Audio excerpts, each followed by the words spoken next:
Siyempre, ang hamon ng buhay yung hirap. Kaya kailangan natin magtyaga. Kung ano lang yung meron, yun lang ang ating magsasaluhan. Sa hirap ng ating buhay, ang ating mga tatay ang nagsisilbing haligi ng tahanan at tumatayong mga paa para ang pamilya ay makabangon sa kahirapan. Ngunit, paano kung balang araw ay hindi na sila ang nagsisilbing alalay at suporta natin? Paano kung balang araw nawala ang mga paa ng ating haligi na nagpapanatili ng ating pag-usad?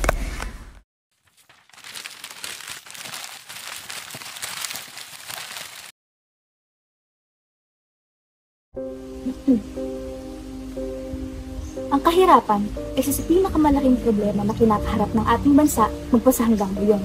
Itinatalang mahigit na 51% ng populasyon ng Pilipinas ang nakakaranas ng kahirapan. Humigit kumulang 25 milyon na mga Pilipino ang tinatayang hindi sapat ang sweldo para sa pang-araw-araw na pangangailangan ayon sa Philippine Statistics Authority. Maraming pamilya ang walang sapat na mapagkukunan ng ikabubuhay at kung kikita man ng pera, madalas ay hindi sapat o mabilis maubos dala ng mga mahal na bilihin. Mas masaklap ang natatamong hirap ng mga pamilyang walang mapagkukunan ng pambayad sa gamot ng kanilang may sakit o may disabilidad na kanilang kamag-anak. Dahilan kung bakit ang iilan ay pinili na lamang na manahimik at ituloy na lamang ang buhay kung hanggang saan sila dadalhin ng kapalaran. Ito ay iilan lamang sa mga sanhi na kung bakit ang kahirapan ang nagsisilbing kadena na hirap tayong mga Pilipinong makaalis. Sa Barangay Bunacerca, sa munting bahay na ito, natagpuan namin si Tatay Ramil at ang kanyang pamilya. Katulad na lamang ng lagay ni Tatay Ramil at ang kanyang pamilya dito sa Barangay Bunacerca, makikita na ang kanilang mumunting bahay ay isang lugar ang kanilang kainan at tulugan at maliit na espasyo lamang para sa kusina at banyo na kung saan dito na rin sila naglalaba. Hello po, ako po si Ramil Sierra. Kasalukuyan po ako ngayon, may sakit na diabetes. 46 years old na po ako. Ayun po, meron po akong 5 anak. Kasalukuyan po nag-aaral po yung 3. Hindi na po ako nakakilos na maayos kasi sa sakit ko. Nag-maintenance na rin po ako ng gamot. Nandito lang ako sa bahay, nag-aalaga ng mga anak at malabo na rin ang aking mata. Hindi na rin ako gano'ng nakakita. Ayon kay Tatay Ramil, magkasunod na naputol ang kanyang 2 paa. Taong 2019, inakala ni Tatay na simpleng alipungal lamang ang mayroon sa kanyang mga binti. Madalas daw magbaha noon sa kanyang dating pinagtatrabahuan bilang konduktor. Akala ko nga talaga ito, ano lang yung alipunga sa paa. Kasi nga sa 13, doon sa may bumbero, malakas lagi ang sa Mercury, malakas lagi ang dagasan ng tubig doon pag naulan. Ngunit habang tumatagal daw, ay napansin niya na hindi na gumagaling ang kanyang mga sugat.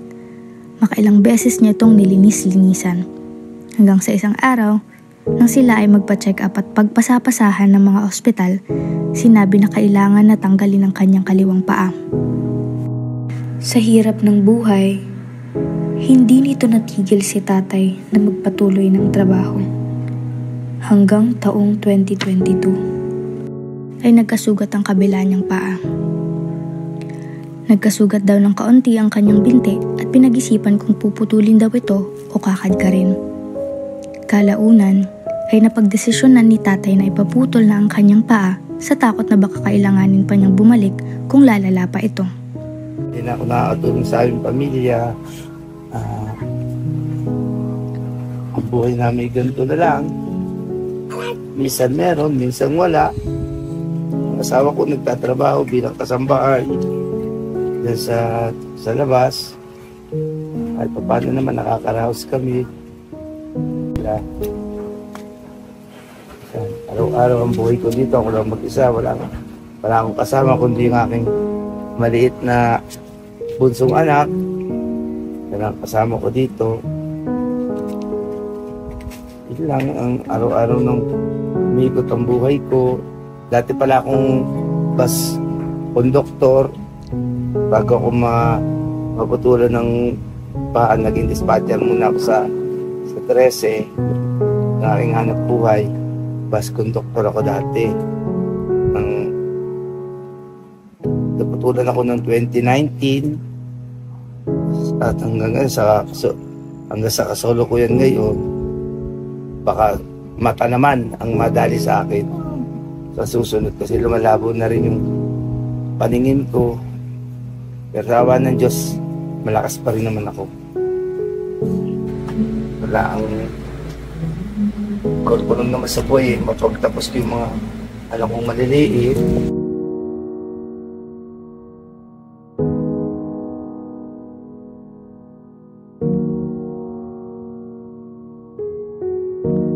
Kung dati ay nakakapaglakad si tatay ng mag-isa, ngayon ay ganito na lamang ang ginagawa ni Tatay Ramil upang lumipat ng pwesto.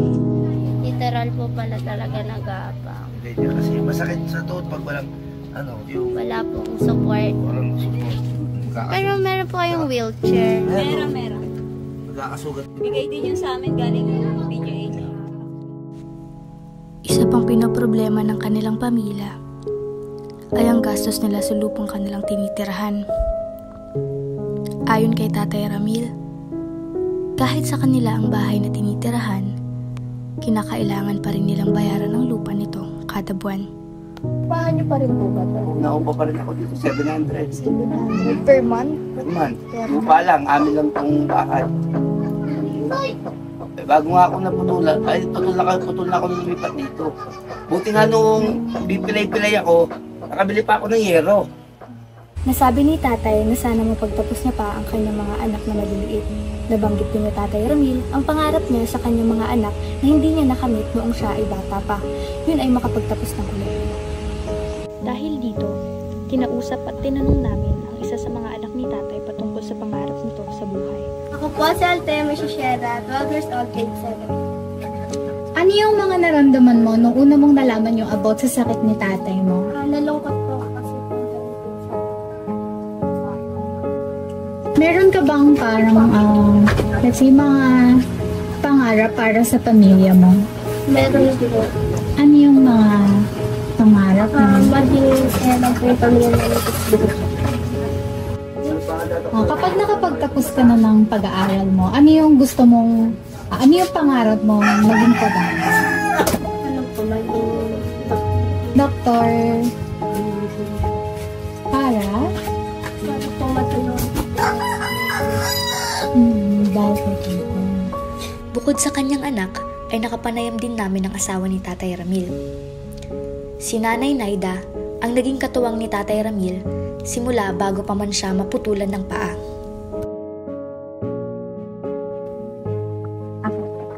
Anong klaseng asawa po si tatay? Noon po, na hindi pa siya nagkakaganyan. Yung pong trabaho ko, hindi ko po nagagawa. Siya po talaga yung nagtatrabaho. Sa kanya ko po lagi inaasay lahat ng pagdilihan ko tayo. Ilang ko rin asawa, kailangan ako naman ngayon. Bilang tatay po sa dati lang. Tapos ngayon. Naku, yung panganay namin, in-sport niya. Kaya ayun, parang hindi niya matanggap na nagkaganto ang papa niya. Yung parang ayaw magtrabaho. Ano po yung natapos mo na pag-aaral po? Ikaw daw po. Ako? Apa. Ako, first year high school lang ako. Bakit po kayo tumigil po? Kasi broken family ako lumaki. Saan ako napapunta sa tiyahin. Parang pinagpasa-pasa kasi niniwala ko ng, maliit pa ako namatay ang tatay ko. Siguro mga 4 years old ako. Siniwan naman ako ng nanay ko. Naiwan ako sa mga tiya-tiya ko. Parang pasa-pasa lang sila kung sino kukukup sa akin. Nag-aral ako mag-isa sa sarili kong sikap hanggang kaya lang hanggang first year lang ang inabot ko. Parang nahirapan din ako. Kaya hindi ko napagpatuloy.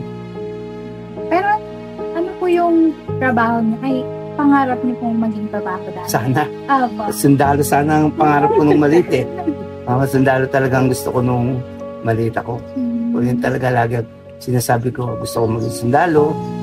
Kaso nga, hindi naman ako nakatapos man lang kahit high school nung sana. Kasi nga, wala akong sukutan. Dito, pala ako. Nahirapan din ako. Pero magkano po yung pera na nakukuha niyo po araw-araw?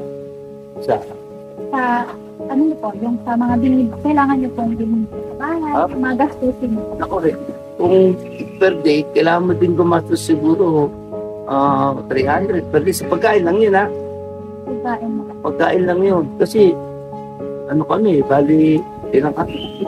Ito, nanakain. Pagbupupong pa yun. So, kaya namin umubos ng 2 ganyan. Basta mga 2 hanggang pataas ganyan na budget. So, masasabi niyo po ba na sapat po yung tapo?